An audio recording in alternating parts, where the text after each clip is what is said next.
Hello viewers, क्या हाल चाल सभी के।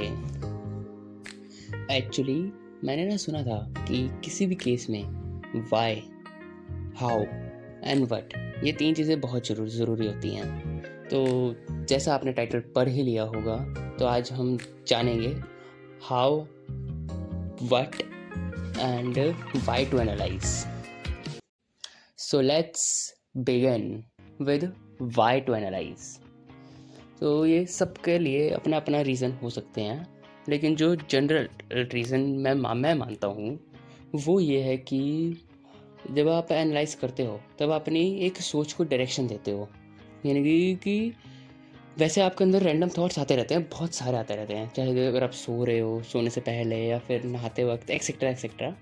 तो वो आते रहते हैं, सबको आते हैं। लेकिन जब आप एनालिसिस करते हो अलग अलग थॉट्स की, तो आपको एक डायरेक्शन मिलती है, तो फिर वो आने शायद कम हो जाते हैं। बंद तो नहीं होंगे ऑफ कोर्स, पर शायद कम हो जाएं, या फिर अगर आए भी तो प्रॉपर डायरेक्शन के साथ आप तर्क कर सको अगर किसी के सामने करना हो तो।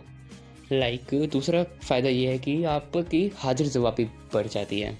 अगर किसी ने भी आपको रोस्ट कर दिया, तो बिना उसकी बेइज्जती करे, बिना उसका रोस्ट करे, आपको अपनी बचाव में क्या बोलना है वो आपको समझ आ जाता है, या फिर कब नहीं बोलना वो भी, जब आप एनालिसिस करते हो। और इस वजह से आपकी शायद डिसीजन मेकिंग भी बढ़ जाए। तो मैं यही मानता हूँ कि एनालिसिस करते रहनी चाहिए, चाहे खुद की हो या अलग अलग टॉपिक्स की, आपकी सोच को ताकि डायरेक्शन मिल सके। सो नेक्स्ट अगर हम आए हाउ टू एनालाइज पर, हाउ टू एनालाइज में सबके अपने अपने अलग हो सकती हैं चीज़ें कि कैसे करना है एनालिसिस। मेरा अलग होगा, आप अपना खुद का डिफाइन कर सकते हो, आपका अलग होगा।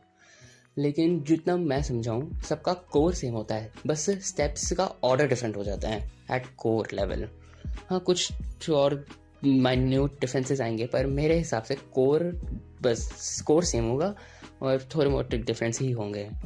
तो आप अपना खुद का बना सकते हो, किसी और का देख सकते हो, मेरा देख सकते हो। It's all about you. मैं अपना बता सकता हूँ। सो अगर मैं अपना बताने से शुरू करूँ, तो सबसे पहले आप करो सेल्फ एनालिसिस कि आप हो क्या, आपको अपना किस साइड अपने आप को लेके जाना है। आपका करेक्टर क्या डिफाइन होता है।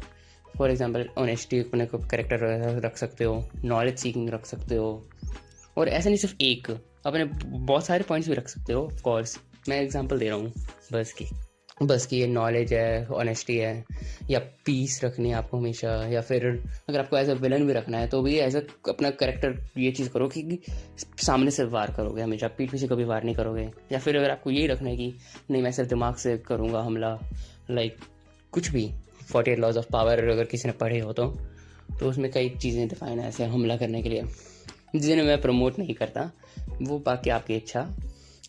सो खुद की एनालाइज करने के बाद, खुद का करेक्टर डिफाइन करने के बाद, हो सकता है आप उस पर टिक सको, उस पर बीच में आप लड़खड़ा जाओ। अगर आपने डिसाइड कर रखा है कि गॉसिपिंग नहीं करनी, लेकिन फिर भी आप कभी कभार हो जाती है, तो वो गलत है, ऐसा एक्सेप्ट करो और कोशिश करो दोबारा नहीं करनी। और हर 2-3 महीने में सेल्फ एनालिसिस करते रहो कि मैंने 2-3 महीने में क्या क्या, जो भी आपके दिमाग में है सब याद करो, सब याद करो कि क्या क्या आ रहा है दिमाग में, कि आपने कुछ भी अपने कैरेक्टर के अगेंस्ट तो नहीं कर दिया ना। ऐसा कुछ भी, जो भी आ रहा है दिमाग में, सब कुछ। और अगर कुछ भी अच्छा लगे तो, अगर सही है तो बहुत अच्छी बात है, लेकिन कुछ भी दिमाग में आ रहा है तो उसको ठीक करने की पूरी कोशिश करो। अगर आपको लगता है कि आपने किसी की, फॉर एग्जांपल मैं अगर दूं कि अगर आपने गॉसिपिंग ना करने का डिसाइड करा है, वो आपकी मर्जी है, लेकिन अगर ना करने का डिसाइड कर दिया है, फिर भी अगर आप कर रहे हो, तो जिसकी कर रहे हो उसको सॉरी बोल सकते हो, तो वो गलत नहीं होगा। सो सेल्फ एनालिसिस में तो इतना ही है। उसके बाद अलग अलग topics peace, universe, maths, thoughts खुद जो थॉट थिंकिंग होती है उनके ऊपर सोचो। ये सबसे ज़्यादा फैसिनेटिंग लगता है मुझे, थॉट्स के ऊपर ही सोचना। लेकिन और उसके बाद इवन लोगों की भी, आप लोगों को जज नहीं, एनालाइज करो। That will make you a better person. अगर आप लोगों को जज ना करो तो सिर्फ कुछ फर्स्ट मीटिंग वगैरह में 2-3 महीने लगाओ, फिर इन 2-3 महीने का उसका बिहेवियर ट्रैक करो और उसे एनालाइज करो कि वो कैसा बंदा है और आपके लायक है या नहीं है। आप उसके आसपास रहना पसंद करोगे, नहीं करोगे। और अगर वो आपकी एक लाइन बना दो कि अगर इसके ऊपर आया तो यस, इसके नीचे आया तो नो, ऐसे होती है पीपल, दूसरों की एनालिसिस, उसके बिहेवियर को ट्रैक करो कि उसका ओवरऑल बिहेवियर रियल है या फेक है। अगर उसका बिहेवियर रियल है तो मेरे हिसाब से अगर कोई बंदा रियल है आपके आपके प्रति, तो वो उस लाइन से ऊपर आएगा। वो आपकी खुद की लाइन कुछ भी हो सकती है, मेरी लाइन मैं यही मानता हूँ, जो मैं मानता हूँ कि अगर वो रियल है तो अच्छा है, तो फेक है तो नहीं, तो उससे दूर रहो। वैसे आप भी अलग अलग इन चीज़ों से ऊपर लाइन बना सकते हो, लाइक रियल और फेक तो बहुत ही कम चीज़ होगी। लाइक मुझे तो अगर कोई फेक लगता है तो मैं उसे लाइफ में आना पसंद नहीं करूँगा। बाकी इससे और भी अच्छे और लाइनें हो सकती हैं, लाइक ऑनेस्ट है या नहीं है, एक्सेट्रा एक्सेट्रा। अब इसके बाद आ जाती है व्हाट टू एनालाइज में। हाँ, अब हमने हाउ में ये तो स्टेप्स जान लिया कि पहले सेल्फ करो, फिर अलग अलग टॉपिक्स पे, फिर पीपल को। लेकिन अब हम अगर व्हाट में टॉपिक्स देखें तो टॉपिक्स अलग अलग भावनाएं हो सकती हैं। लाइक आपको पीस क्या आती है, जैसे मैंने पहले ही बोल दिया, पीस हो गया, लव हो गया, फ्रेंडशिप हो गया, ये सब।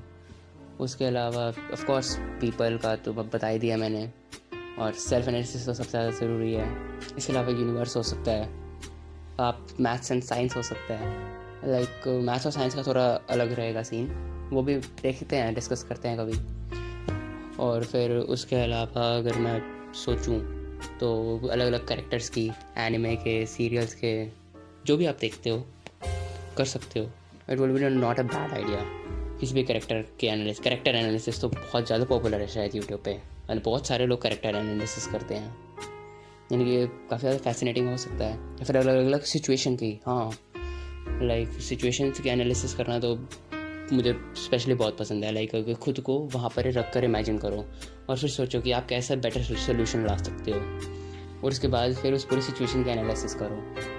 यानी कि इसमें भी काफ़ी मज़ा आ सकता है, मज़ा भी आएगा, और ऑफ कोर्स आपकी थिंकिंग बढ़ेगी। लाइक अगर आपकी रियल लाइफ में ऐसी कोई सिचुएशन आ गई, जो भी of course real life based serials या फिर होते हैं उनकी मैं बात कर रहा हूँ, अगर रियल लाइफ में ऐसी सिचुएशन आ गई तो आप क्या करोगे? अभी ये जो हुआ है सिचुएशन का हाल जो मैंने बोला है, तो स्टार्ट ही कर रहा हूँ मैं यूट्यूब, तो थोड़ी बहुत दिक्कतें स्टार्टिंग में आएंगी, धीरे धीरे इम्प्रूव होऊंगा मैं भी। आप लोग तरीके बता सकते हो, बाकी कोशिश तो मैं करता रहूँगा इम्प्रूव करने की खुद को। और थोड़े बहुत आपको कट्स भी शायद दिखेंगे, कट्स होकर अगर आया हो तो पता नहीं कैसे एडिटिंग होगी, फिर देखते हैं। बाकी तो I hope for the best.